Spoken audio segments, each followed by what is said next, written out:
I have to say it's one of the most challenging questions for me always is like, what's the history of the North Sound ACH and how did we get here? Because it gets very wonky really quickly. But probably the thing that I do want to acknowledge from the beginning, and the notion of how we do co-creation really requires that we are in concert with each other, and I feel like we're leveraging the heck out of Zoom and Jamboards and a lot of things, but just acknowledging its imperfections and its inadequacies as we try and do this work. I think we've been realizing that for the last 3-ish years. So, but I wanted to just give you a bit of a snapshot of kind of how we came into being. There's language that, partners who've been with us for the last 4 or 5 years here.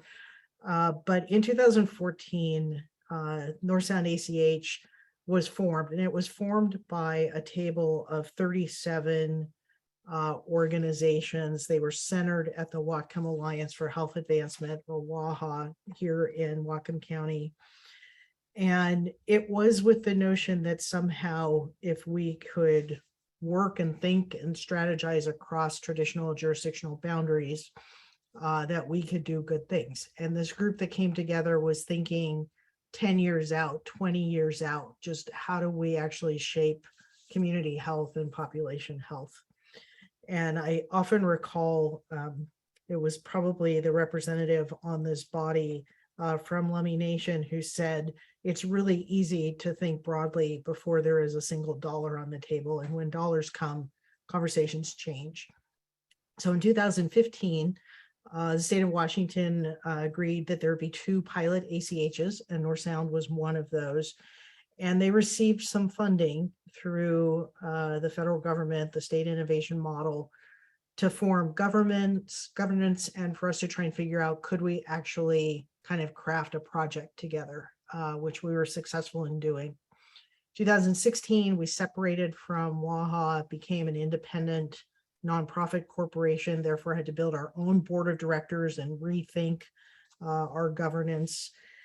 And it wasn't until 2017 that this Medicaid transformation project came into being. State of Washington was awarded a 5-year waiver to do some creative things around system transformation. And, it occurred very early in 2017. And we just kind of fell into this sequence of, there are some projects, there were measures, metrics, outcomes that we were looking at. But the ACH would not be able to accomplish any of that without kind of a cadre of partners. So we have put a lot of commitment into building this partner network. But what we realized in this waiver period is that our partners were working with the ACH and reporting things to the ACH, and not necessarily did we have outcomes about how partners work together. And so it actually was late in 2017 that we brought partners together for the first time, and have tried to do that early in the year and here in the summer since 2017. So these partner convenings have been just a really important part of our work. And apologies for Zoe in the background if you can hear her. What happened during this waiver period, and they're the things that I have down at the bottom. COVID, hitting our region early in 2020.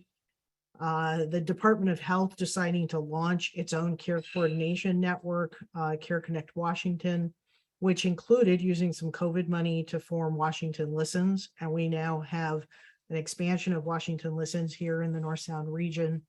We have had disasters upon disasters. We had probably 3 consecutive summers with wildfire smoke blanketing our region from British Columbia fires, as well as our own Washington fires. And then this last fall with just greater than 100-year flood here in Whatcom and Skagit counties. And then we've had just this, unbelievable humanitarian crisis with families leaving both Afghanistan and Ukraine and making their way into one of our 5 counties, and many of you working with them to try and find a way to get settled. And then, as you may know, the state of Washington just about a month ago submitted a new waiver application looking forward at the next 5 years. And the work of the ACH is embedded in that new waiver application. So while we might have been thinking we had this influx of dollars to a moment in time, we now actually can begin to do that thinking and looking forward 10 years from now, 20 years from now, which is pretty exciting. But if you go to the next slide, the thing that I want to just like emphasize is that the other thing that happened for us in 2016, being introduced to targeted universalism, sending our entire team to the Equity Summit in Chicago, getting to meet John Powell spending time here with our board partners and staff in the North Sound region to try and figure out how targeted universalism isn't just this aspirational thing, but how do we build that into the everydayness of our work. Spend a lot of time with him and others from the Othering and Belonging Institute about what that means to be looking at belonging as both a practice and a goal, bridging instead of breaking, and then in 2019 being introduced to the vital conditions for well-being. The reason I call those out, they influenced how we dealt with COVID, how we dealt with access to vaccine and testing, how it is that we stepped into different care coordination options, language access, how it is that we stepped in with both the state and counties around disaster response. These core values became a part of all of the work and kind of how we approach the work looking forward. And through all of that, we have brought partners together to come and influence the decisions of the ACH. So it was partners who made the recommendation, do we do all 8 projects in the Medicaid Transformation Project? We had a program council that was incredibly robust and, just did a lot of work to get us to that decision. When we realized funds were coming to the region, we had a fund allocation committee comprised of partners who helped us figure out things like, do we use money over 5 years or over 7 years? How do we leverage these dollars to help partners? Do we give money to large organizations or small organizations? And how do we try and kind of create an equitable distribution there? We had partners who were part of what we called a future state group. And that group worked through some scenarios. When the Medicaid Transformations Project is done, do we just close our doors?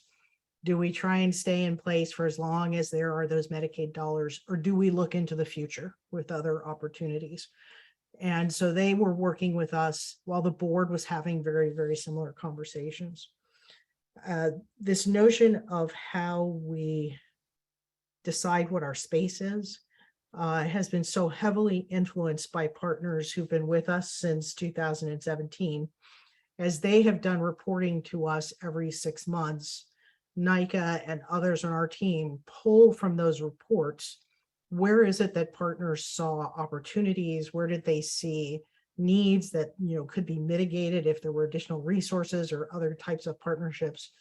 And all of those pieces about 18 months ago went into this idea of us building this network, bringing people together in cohorts and work groups, because the biggest thing we wanted to change was the federal government and the state could continue to tell regions like North Sound ACH, here's what we'll pay you to do.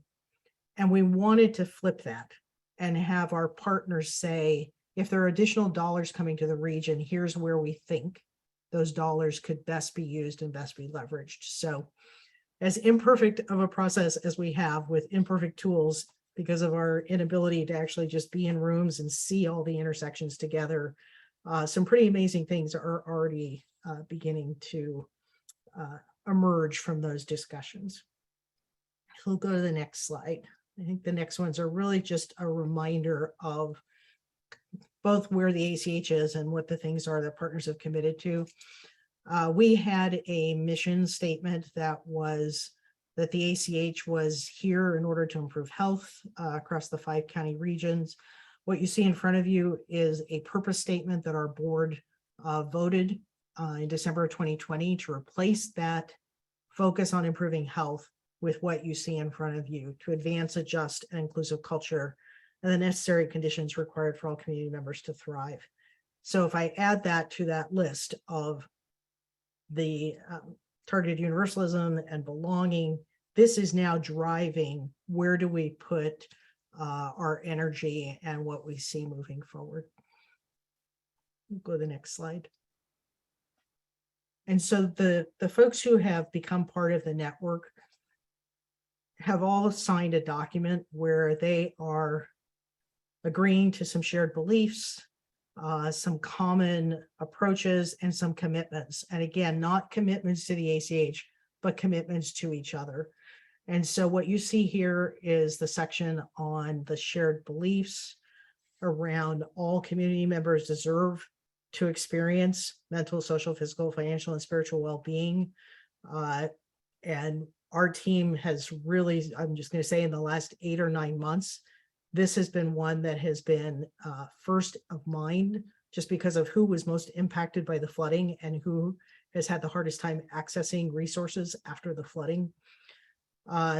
This notion that we have inherited legacies of systemic racism, they've perpetuated trauma and exclusion, particularly among Indigenous populations and communities of color. The belief that we can actually create new legacies and the conditions that ensure that sense of belonging for everyone who calls this region their home, and that we're accountable to each other and to the well-being of future generations. So all of these pieces, partners were a part of crafting these and refining these, and we then included them in our contractual language.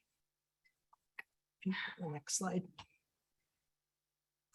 We have some guiding principles, and these are from 2017 and all the way forward. The fact that we honor tribal sovereignty is something that was part of my very first board meeting in October of 2016. And that was a commitment on the part of the board. And there are many ways that the board carries out that principle. The tribes have been incredibly generous in sharing with us approaches that they have carried since time immemorial around how you get to whole person well-being, healing, and stewardship. And they shaped how we took those 8 project areas from the Medicaid Transformation Project and turned them into 4 initiatives in the work that we did. The place-based work is critically important. We use targeted universalism as our framework, and trying to do that in a way that allows us to find that universal goal and to come up with unique strategies that will allow everyone in every community to reach that goal. So we do reject the notion that, you know, sometimes there isn't a way, or there's not enough money, or there's not enough something else. The notion of zero-sum approaches is just not in our in our framework.